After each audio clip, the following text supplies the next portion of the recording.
जब मैं आज की रात अपने घर की खिड़की से बाहर देखता हूं, तो आकाश में चमकती चांदनी और धरती पर फैली सफेद रोशनी मानो एक ही बात कह रही है। ये है 8वां दिन, माता महागौरी का दिन। आज का वातावरण अलग ही पवित्रता लिए हुए है।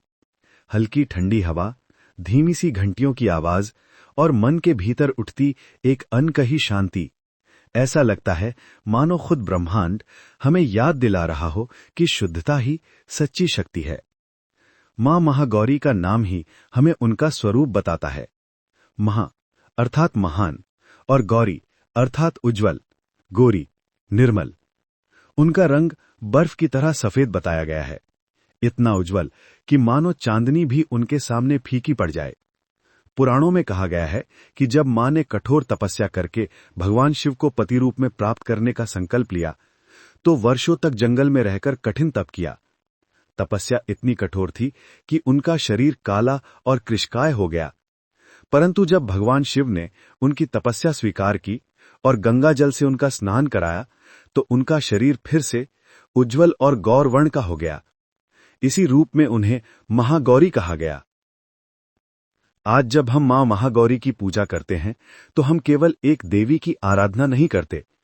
हम अपने भीतर छुपी उस निर्मल चेतना को जागृत करते हैं जो हर इंसान के भीतर जन्म से मौजूद है। जीवन की भाग दौड़, चिंता और संघर्ष के बीच हमारा मन अक्सर धूल से ढक जाता है। हम ईर्ष्या, गुस्सा और नकारात्मक विचारों से घिर जाते हैं। पर मां महागौरी हमें याद दिलाती हैं कि चाहे कितनी भी धूल क्यों न जम जाए, आत्मा की मूल प्रकृति हमेशा उज्जवल और शुद्ध रहती है। हमें बस अपने भीतर से उस धूल को हटाने की जरूरत है। आज सुबह मैंने अपने गांव के मंदिर में एक छोटी बच्ची को देखा।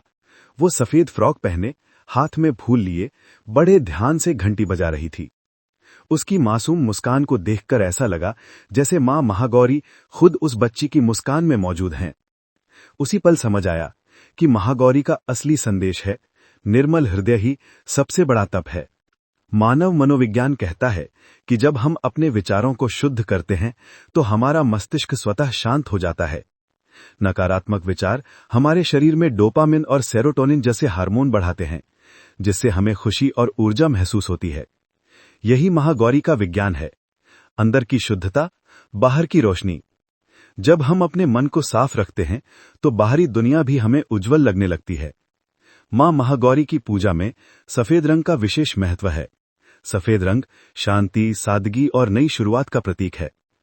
आज के दिन लोग सफेद वस्त्र पहनते हैं, घरों में सफेद फूल सजाते हैं।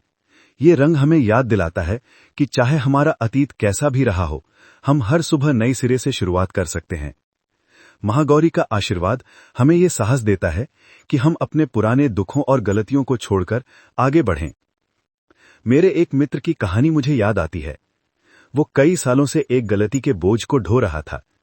अपने मन में उसने खुद को ही दोषी मान लिया था।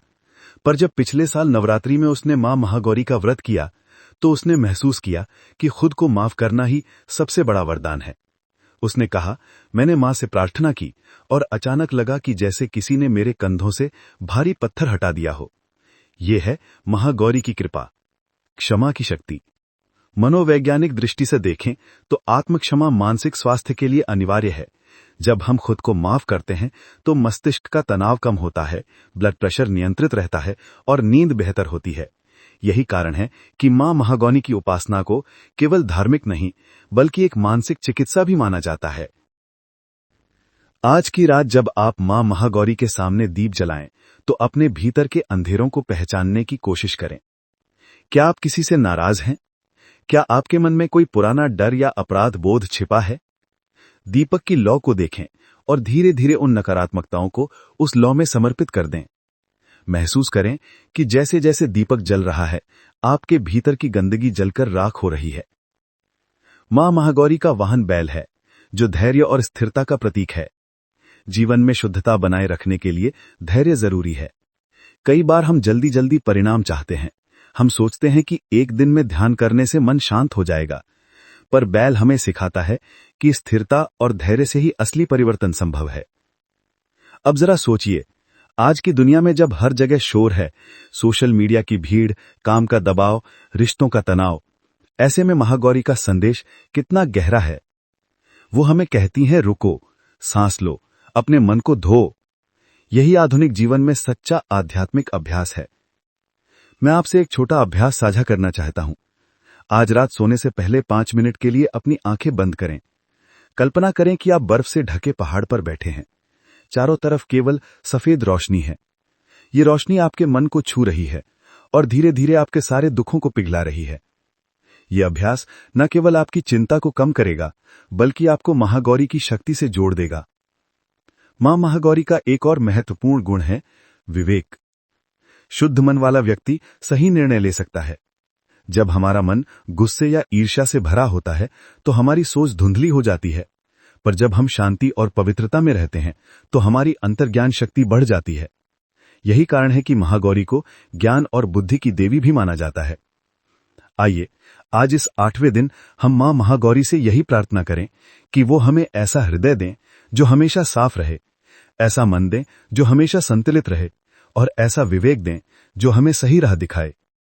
जब हम अपने भीतर की इस शुद्धता को पहचान लेते हैं, तब हमें किसी बाहरी ताकत से डरने की जरूरत नहीं रहती, क्योंकि तब हम खुद ब्रह्मांड की उस अनंत ऊर्जा का हिस्सा बन जाते हैं जिसे कोई छू नहीं सकता, कोई तोड़ नहीं सकता।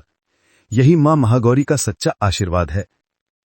आज की रात की आरती में जब घंटियां बजें और शंख की आवाज गूंजे, तो अपने दिल में उस रोशनी को महसूस कीजिए। महसूस कीजिए कि आप केवल शरीर नहीं हैं, आप वो आत्मा है जो हमेशा निर्मल, उज्जवल और अनंत है। यही आत्मा महागौरी का असली स्वरूप है और यही आपका भी। प्रिय श्रोताओं, मां महागौरी का ये दिन हमें याद दिलाता है कि शुद्धता कोई बाहरी वस्त्र नहीं, ये हमारे विचारों की सादगी है। चाहे समय कितना भी कठिन क्यों न हो, हमें अपने भीतर की पवित्रता को बचाए रखना चाहिए।